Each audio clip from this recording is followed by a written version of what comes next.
Today I'm going to show you how to replace your Nintendo 64 joystick. There are a few different brands, but for this video I chose the Sharpshooter N64 stick. For supplies, you will need a high percentage rubbing alcohol, 2 precision Phillips head screwdrivers, sizes 0 and 1. I also think it's handy to have a toothbrush to scrub away the debris. As you can see, the controller is pretty dirty. Here I'm demonstrating how loose the stick has become over years of use.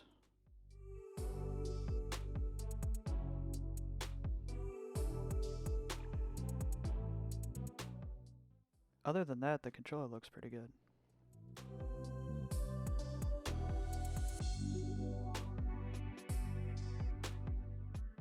Next, we're going to use our size number 1 precision screwdriver to loosen these 7 screws.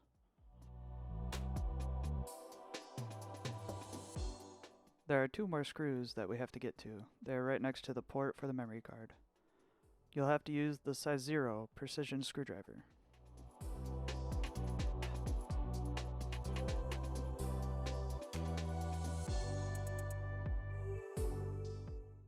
As you're removing the PCB board, make sure to take note of where the cord is wrapped around the pegs. You'll have to remember that when putting it back on.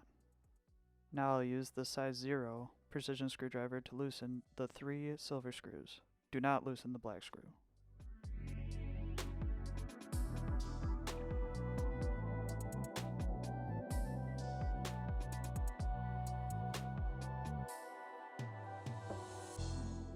Once loosened, you want to disconnect at this blue terminal.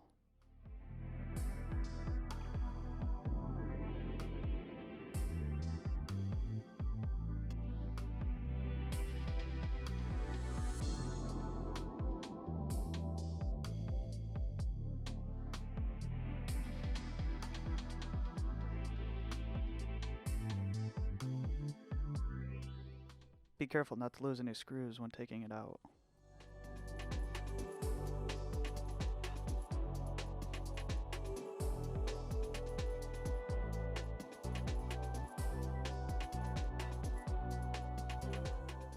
Now we can remove all of the membranes and buttons.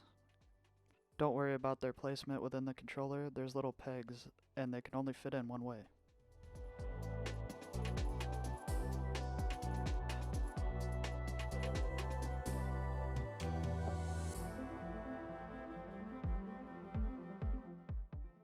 Lastly, for the disassembly of the controller, I like to take out the Z button just so I can clean it thoroughly.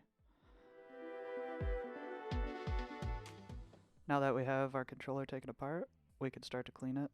I usually like to just run hot water into the sink with some dish soap, placing the stopper over the drain, just so I don't lose any of the pieces.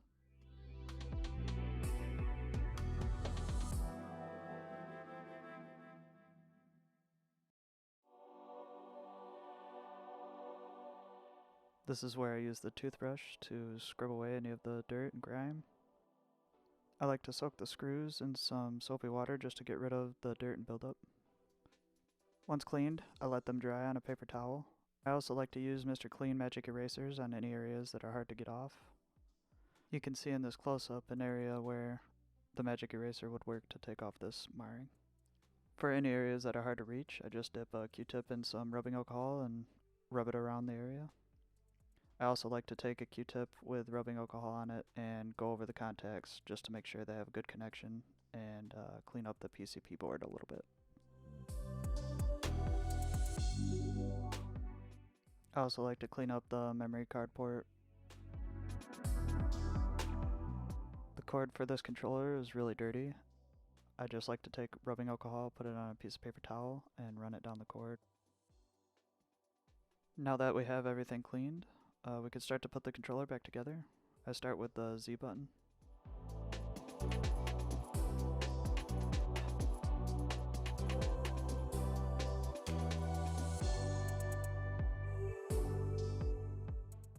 As you can see, the new stick is very responsive and will work much better than the old one.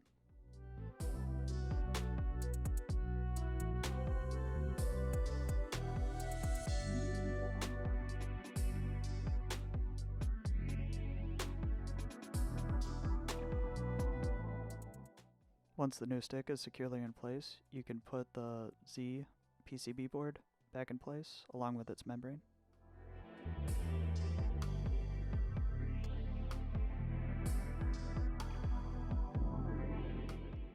Here I incorrectly put the cord back in its place, and I will have to readjust that later.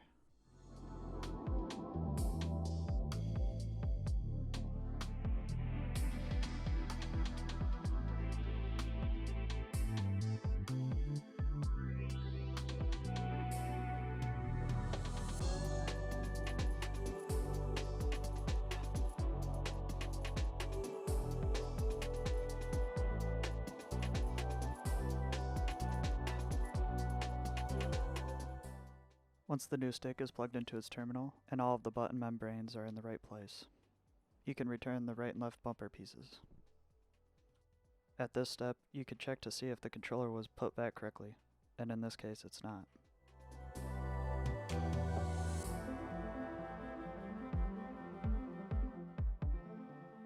In most cases it's the cord.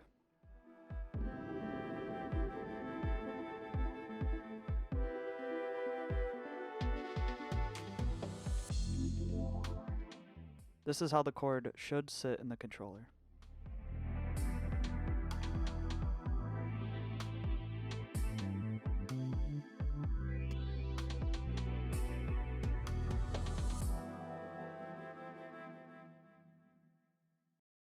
Once you have the controller back together snugly, you can return the screws back to their holes.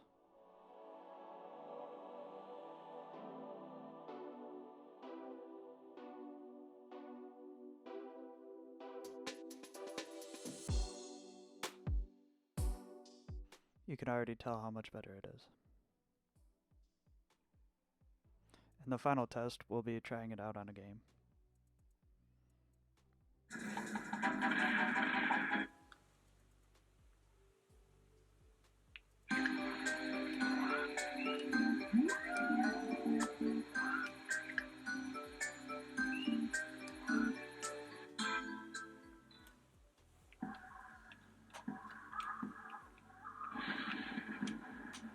Everything seems to be working.